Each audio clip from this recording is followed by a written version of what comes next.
Good morning, good afternoon, love you all. My name is Umar of and you are watching Umar का YouTube channel. तो दोस्तों यार मतलब कैसे अगर मगर करते करते अभी भी हमें उम्मीदें लगी हुई हैं कि शायद पाकिस्तान कहीं ना कहीं से चोर दरवाजे से या किसी होल के अंदर से निकल के तो सेमीफाइनल क्वालिफाई कर जाएगा। लेकिन यार अगर ऐसे तरीके से कर भी लिया तो हमने क्या उखाड़ लिया, यानी किसी के शोल्डर पे गन रख के चलाई तो क्या निशाना लगाया, क्या आपने शिकार किया, क्या हंट किया आपने। तो ये ऐसे आगे जाने से क्या अर्न होगा, हमें कुछ अर्न नहीं होगा, ना तो लर्न होगा ना तो अर्न होगा। तो बेटर है कि हम इधर से ही वापस आ जाएं। जलील होके वापस आएंगे, थोड़ी शर्मिंदगी होगी तो इंशाल्लाह हम आगे के लिए टीम के लिए कुछ अच्छा कर सकेंगे। बाय द वे वैसे चांस भी कुछ नहीं लग रहे मुझे आज। जैसे तो आज का मैच हो गया, श्रीलंका हार चुका है न्यूजीलैंड से और न्यूजीलैंड की रन रेट माशाल्लाह 3 पॉइंट समथिंग पे पहुंच चुकी है पॉजिटिव में, और हमारी माशाल्लाह नेगेटिव 0.3 है। तो वैसे भी चांसेस बहुत कम है। अगर हमारे पॉइंट्स इक्वल भी हो जाते हैं तो रन रेट ही हमें मार देगी, क्योंकि हमने कभी तो ये सोचा ही नहीं ना कि हमने कभी किसी मार्जिन से जीतना है, चाहे वो श्रीलंका हो, चाहे वो जिम्बाब्वे हो, चाहे नीदरलैंड हो, या चाहे अमेरिका की टीम हो। हमने हमेशा यही सोचा कि थर्ड क्लास क्रिकेट खेल के हमें एसोसिएट टीमों से भी ऐसे ही हारना है।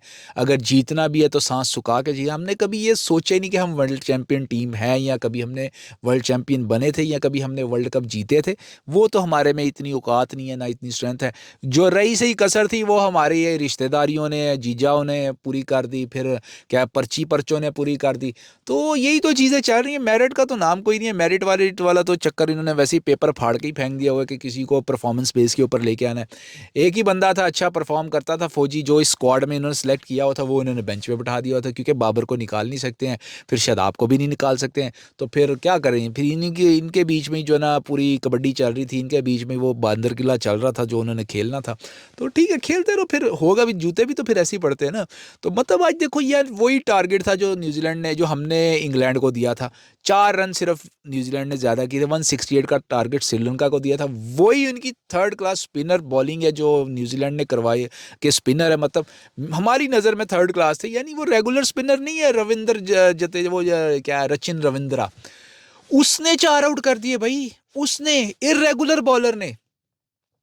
तो हमारे तो पाकिस्तान के लेजेंड स्पिनर्स थे यार। शादाब, शेडी, Nawaz, Usman, Tariq, Saim Ayub, and so called खा, वो क्या नाम लेते हैं यार, आगा जानी। 5 स्पिनर लेके उन 5 की अगलों ने ऐसे भुरकस बनाई है ना। ठीक है, 7 आउट कर गए थे, 7 to 8 विकेट्स डाउन कर ली थी इंग्लैंड की, लेकिन वो एंड पे जाके क्यों, उसका क्या फायदा था हमें। तो यहाँ शाहीन अफरीदी ने 4 आउट कर लिए थे, मैच तो नहीं ना जीता। भाई स्पिनर कहाँ गए जो आपके स्पिनर थे, so called spinner. World class top spin order है हमारा, टॉप ये है, टॉप वो है। बस टॉप टॉप करवा लें, किंग कुंग करवा लें इनसे। बाकी होता ग्राउंड में इनसे कुछ नहीं होता। वो देखो, पार्ट टाइम स्पिनर आके श्रीलंका को फड़कास लगा के जा रहे हैं। तो हम लोग जो है ना भाई, हमारे वर्ल्ड क्लास स्पिनर से कुछ नहीं हो सका। मतलब यही टारगेट था कल भी। आज हमने 164 किया था, न्यूजीलैंड ने 168 किया। 168 वाला न्यूजीलैंड ने कैसे डिफेंड किया देखे, कितने स्कोरों से उस 66 रन से वो जीता है। और हम भाई 5 बॉल पहले रहते ही हमने ये टारगेट भी चेस करवा लिया। ऊपर से हमने 10 to 15 रन वैसे ही शॉट किए हुए थे, तो उन्होंने हमें शॉट कर दिया। तो ये तो फिर होता है। अब सिनेरियो ये हो गया है भाई, न्यूजीलैंड के वैसे ही पॉइंट हो गए 3, और उनकी जो नेट रेट है वो चले गया 3 पॉइंट समथिंग पे। हमारे पॉइंट है वहाँ पे 1, वो भी अल्लाह का शुक्र है। हम उस टाइम रो रहे थे कि न्यूजीलैंड से मैच क्यों नहीं हुआ, हमने जीत जाना था। मैं भी यही सोच रहा था। लेकिन भाई कल के मैच के बाद मैं यही कहता हूँ यार, शुक्र है 1 पॉइंट मिल गए। नहीं तो हमारा पॉइंट ही कुछ नहीं था ना, खाता भी नहीं था खुलना हमारा, ओपनिंग ही नहीं थी उन्हीं पॉइंट्स के अंदर। तो ये अल्लाह की कुदरत है, ये कुदरत का निज़ाम ही है, जो रमज़ान की बरकत से हमें 1 पॉइंट मिल गया था। चलो हम इज्जत से तो बाहर निकलेंगे। लेकिन यार बड़ी शर्मिंदगी की बात है, बड़े अफसोस की बात है कि इतना हम खर्चा करते हैं टीम के ऊपर, इतना बजट इनके ऊपर हम ज़ाया करते हैं अपना, सालों साल से चलती आ रही है। लेकिन आज तक इन्होंने हमें कोई खुशी के जो है ना, हंसी के, खुशी के आंसू आज तक नहीं दिए। दुख के ही आंसू देते रहते हैं, कभी खुशी के आंसू नहीं दिए। लेकिन अब इनसे भी क्या गिला करें यार, इनको लाने वालों से शिकायत है, लेकिन वो भी ऐसे ही हैं। वो कहते हैं एक नहीं आवे का आवा ही बिगड़ा हुआ है, कि जिधर जिधर उठाओगे उधर उधर ही ये चक्कर है। तो जब टॉप लेवल से ख़राब हो, गवर्नमेंट लेवल से ही ख़राबी हो, तो हम बेचारे इन प्लेयरों को क्या हम ख़राब बोलेंगे। अब इनको चांस दोगे किसको, मुझे भी चांस मिले तो मैं भी थोड़ी छोड़ूंगा, मैं भी थोड़ी बोलूँगा नहीं मुझे बाहर बैठाओ तो इसको अच्छे बंदे को खिलाओ, मैं भी ऐसे नहीं करूँगा। कोई भी ह्यूमन टेंडेंसी, ह्यूमन नेचर है कि मेरा काम होना चाहिए, अपना काम बनता भाड़ में जाए जनता। तो बस इसी चीज़ के ऊपर चलते आ रहे हैं कि उनका काम बन रहा है, हम लोग भाड़ में जा रहे हैं, बस यही वो चाहते हैं। मतलब एक बंदे को बोर्ड का चेयरमैन बनाया हुआ जिसको क्रिकेट की ABC का पता ही नहीं है कि क्रिकेट में A आता है कि नहीं आता, क्रिकेट में B आता है कि नहीं आता, उसको ये पता ही नहीं है। तो ऐसे बंदे से आप क्या एक्सपेक्ट कर सकते हो कि वो क्रिकेट के लिए क्या जो है ना अच्छाई करे, क्या मतलब उसमें चेंजेस लेके आता है, क्या उसमें इम्प्रूवमेंट लेके आता है।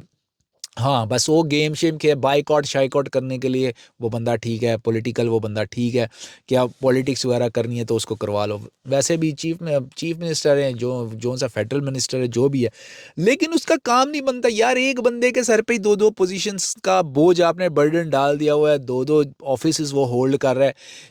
और वो बंदे में भी इतनी शर्म नहीं है कि अगर मुझसे एक ऑफिस हैंडल नहीं हो रहा तो मैं छोड़ दूं। नहीं भाई, पैसे आ रहे हैं तो कौन छोड़ता है।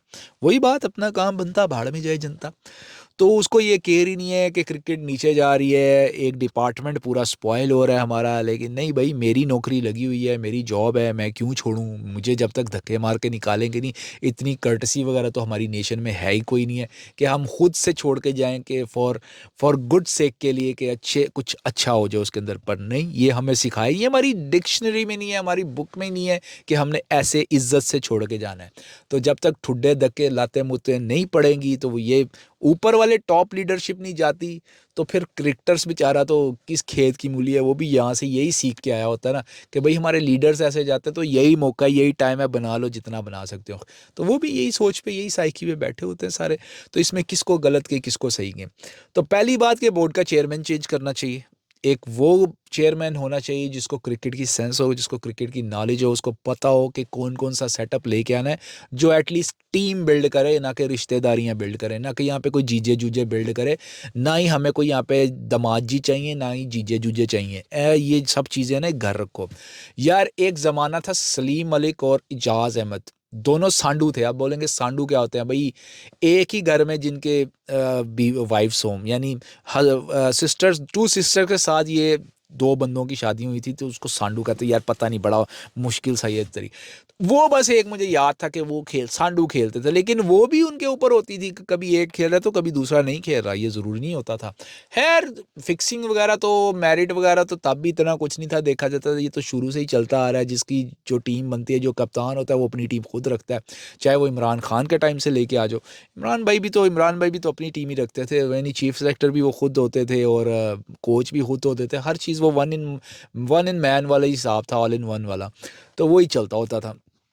तो मतलब कहने का शुरू से कोई स्ट्रक्चर तो है नहीं था ना कि कोई मेरिट सिस्टम हो, कोई बोर्ड का एक सिस्टम हो, कोई एक हर डिपार्टमेंट अलग अलग हो। सिलेक्टर का काम सिलेक्शन करना हो और मेरिट पे सिलेक्शन करना हो, कोचिज़ का काम प्रॉपर सिखाना हो, प्रॉपर कोच करना हो, और मैनेजमेंट का काम प्रॉपर मैनेजमेंट करना हो, ना कि इधर उधर की अपनी पर्चियाँ पर्चे घुसाना हो कि ये मेरा बंदा है, ये मेरा लड़का है, ये मेरा जानने वाला है, इसको घुसा लो।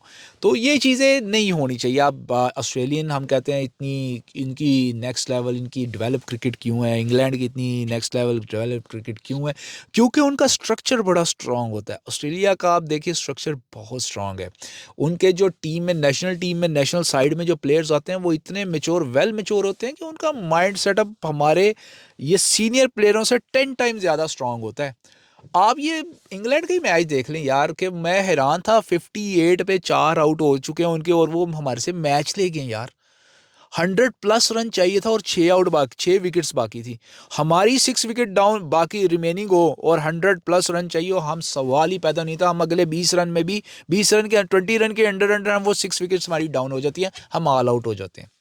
तो यहाँ से आप माइंड मेंटेलिटी का हिसाब लगा लें कि उनका माइंड सेटअप कितना स्ट्रांग है और हमारा माइंड सेटअप कहाँ स्टैंड कर रहा है।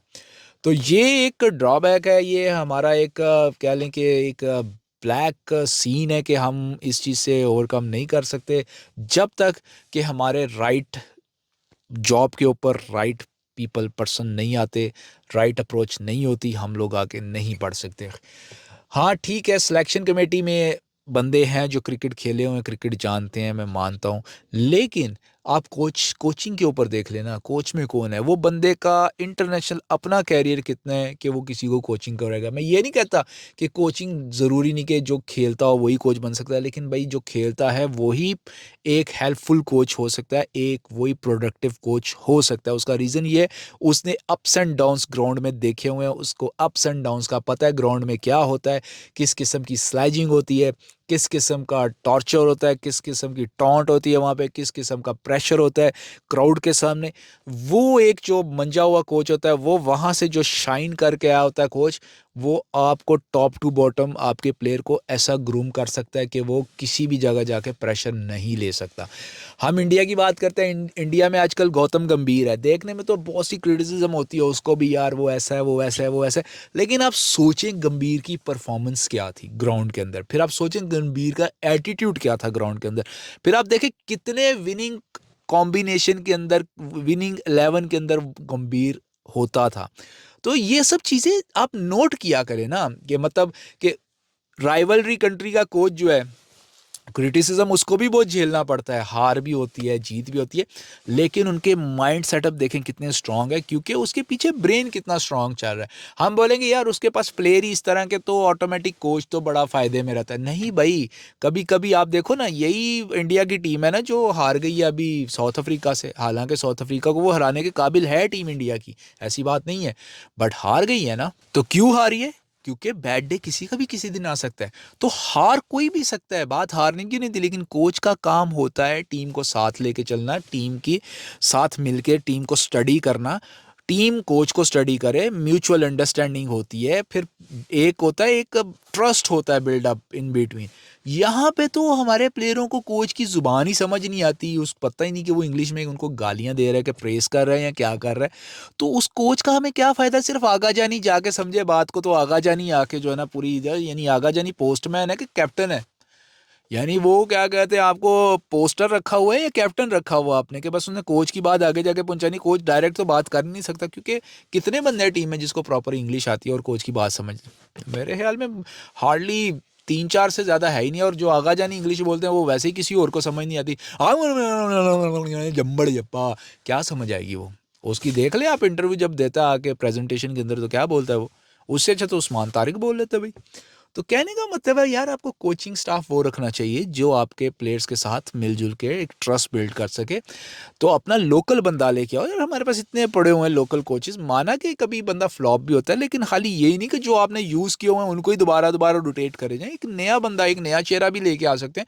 थोड़े प्लेयर्स तो नहीं पाकिस्तान ने जनरेट किए, थोड़े प्लेयर तो नहीं पाकिस्तान टीम को हमारी नेशन ने दिए जब से क्रिकेट स्टार्ट हुई है।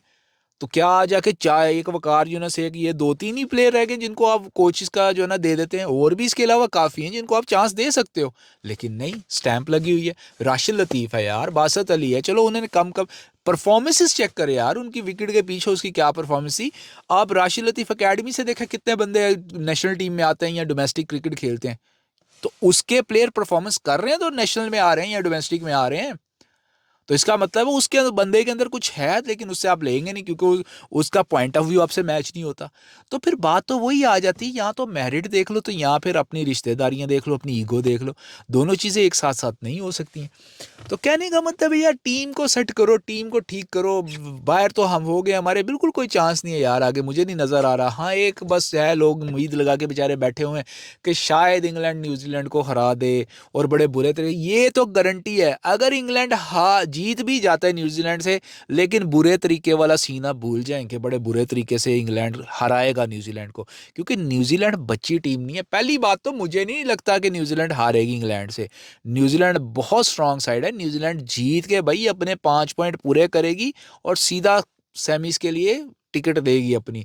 वो ये मेरा तेरा वो ऐसे हो जाए, ये गोरे जो है ना, उन्होंने कभी ये नहीं सोचा हुआ, ना उनके बुक के अंदर है, ना उनकी डिक्शनरी में है कि किसी के सर पे चढ़ के हमने सेमीज वगैरह क्वालिफाई करना है। वो अपने बाजू पे जाते हैं।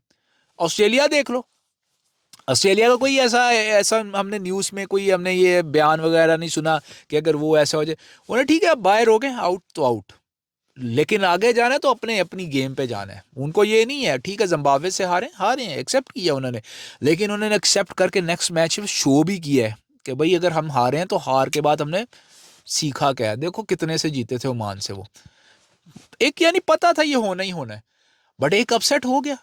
उनकी हिस्ट्री का मेरे ख्याल में सेकंड टू थर्ड अपसेट है, और लेकिन हमारी हिस्ट्री में सेकंड टू थर्ड ऐसी जीत होंगी, 2 2 3 ऐसी विन है जो हम याद रखते हैं, बाकी तो सारे अपसेट ही हैं हमारी लाइफ के अंदर।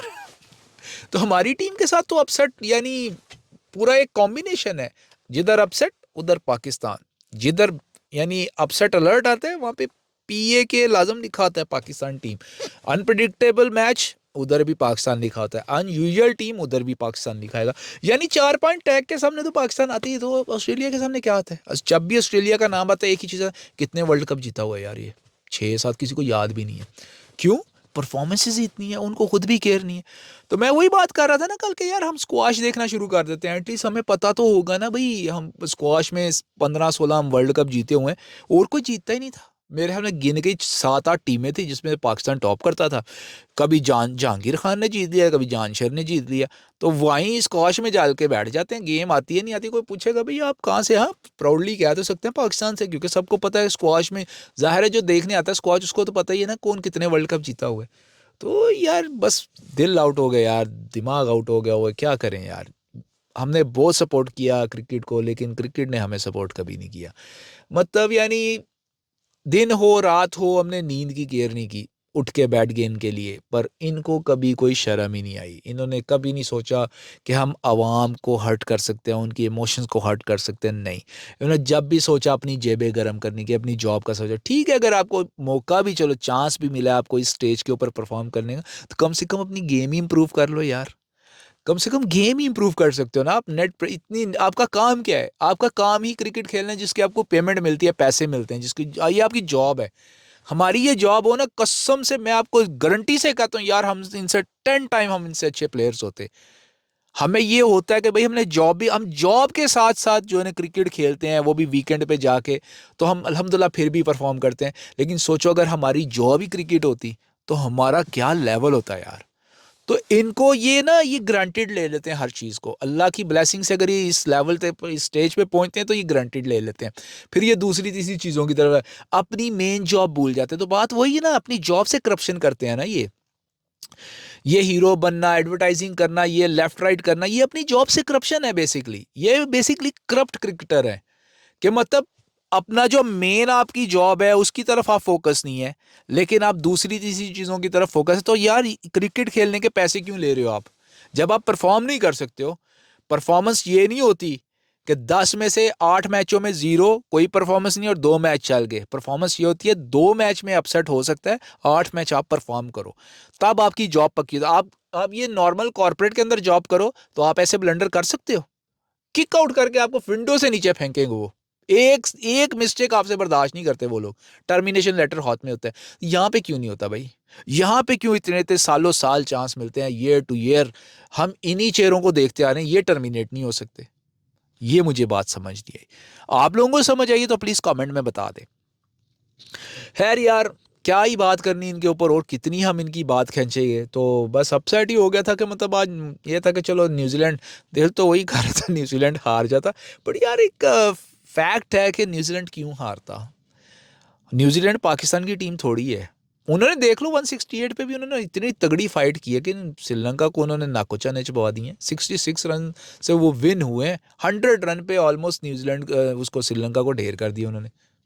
तो क्या ही बात करनी यार। तो खैर पॉइंट टेबल पे चलते हैं। आज तो, आज का तो काम ही ख़राब हो गया। अब न्यूजीलैंड सेकंड पे आ गई और बड़े तगड़े, बड़े टाइट ज़बरदस्त रन रेट से आई है, 3 पॉइंट समथिंग के साथ। और पाकिस्तान है तो थर्ड नंबर पे है, लेकिन उसका फ़ायदा कुछ नहीं है, 1 पॉइंट के साथ, नेगेटिव 0.3 रन रेट है। और इंग्लैंड तो कंफर्म वो पहुंच ही गई है अपने सेमीज के अंदर, 4 पॉइंट हो गए, उसके 2 मैच जीत लिए उसने अपने। तो फिलहाल इस ग्रुप में तो पिक्चर ऑलमोस्ट क्लियर है कि न्यूजीलैंड और इंग्लैंड ही क्वालिफाई करेगा। अगर फिर कुदरत ने हम पे तरस खा लिया और हमें फिर अगले सेमीफाइनल, यानी सेमीफाइनल क्वालिफाई करके हमें अगर हमारा वहाँ जाके जलील होना लिखा है तो कोई रोक नहीं सकता। तो खैर होना उधर भी जलील है हमने, जीतना वहाँ पे भी नहीं है हमने। लेकिन चलो देखते हैं क्या होता है। कल के 2 बड़े ज़बरदस्त मैच हैं, एक वेस्ट इंडीज़ और साउथ अफ्रीका का डिसाइसिव मैच है वो भी, और इंडिया और जिम्बाब्वे का, वो तो वन साइडेड मैच होगा एज ऑफ नाउ। लेकिन पता फिर भी कख नहीं किसी को। तो देखते हैं कल का मैच में क्या होता है। कल भी उस ग्रुप का भी जो है ना सिनेरियो क्लियर होगा, बट आई एम श्योर कि इंडिया कैसे ना कैसे करके सेमीफाइनल क्वालिफाई कर लेगा। देखो मैं फिर वही पॉलिटिक्स अपनी साइड पे, इंडिया की टीम बहुत अच्छी है, मैं चाहता हूँ कि इंडिया सेमीफाइनल में आए, लेकिन प्लीज़ सेमीफाइनल में आओ तो अपनी थोड़ी टोन ठीक करके आओ। ये जो मीडिया को समझा दो हम ये वो तुरम खान नहीं, कुदरत का निज़ाम कहीं भी चल गया ना तो उधर लेने के देने पड़ जाएगा, कल जिम्बाब्वे ही पिछाड़ सकता है। तो अपनी औकात में रह के थोड़ा सा खेलें और अच्छा खेलें। मैं इंडिया को फिर भी wish you all the very best Indian team, team India. आप अच्छा खेलें, आप क्वालिफाई करें चाह, लेकिन शोखे नहीं होना, ठीक है। मतलब आपकी जीत पे पाकिस्तान को इधर उधर बुरा भला ना कहना। पाकिस्तानी टीम गलत करती है, पाकिस्तान गलत नहीं करता। अब टीम हमारे साथ जुड़ चुकी है, ये मनूस हमारे साथ जुड़ चुके हैं, हम कुछ नहीं कह सकते। तो गाइस यही था आज की वीडियो में। अपना बहुत सा ख्याल रखिएगा। वैसे भी अफ्तारी का टाइम हो रहा है यार, चल के रोज़ा अफ्तार करते हैं। इनकी बातें कर कर कितना कि हमने मुंह ख़राब करना है। तो जाने से पहले प्लीज़ चैनल को सब्सक्राइब कर दीजिएगा, बेल की घंटी बजा दीजिएगा, ताकि नई वीडियो जो आए, न्यू वीडियो आपको नोटिफाई कर सके। और अगर वीडियो अच्छी लगे तो लाइक भी करते हो, शेयर ज़रूर करें यार। शेयर करने से ना नॉलेज फैलता है यार। मैं भी दूसरों की शेयर करता हूँ, तो आप भी शेयर किया करें। मैं भी शेयर ही कर रहा हूँ ना अभी आपके साथ। तो कमेंट्स करना होगा तो वो आपकी मर्ज़ी है, मैं आपको फोर्स नहीं करता हूँ। तो ये 3-4 चीज़ें आपने उंगलियों से करनी है, उंगलियों घुमा दें तो यार चलो, किसी को नॉलेज मिल जाएगा, किसी का भला हो जाएगा, तो इसमें आपका क्या जाएगा। तो इंशाल्लाह फिर मिलते हैं कल नई वीडियो से, नई उमंगों से, नई विशेस के साथ। अपना बहुत सा ख्याल रखिए। अल्लाह हाफिज़।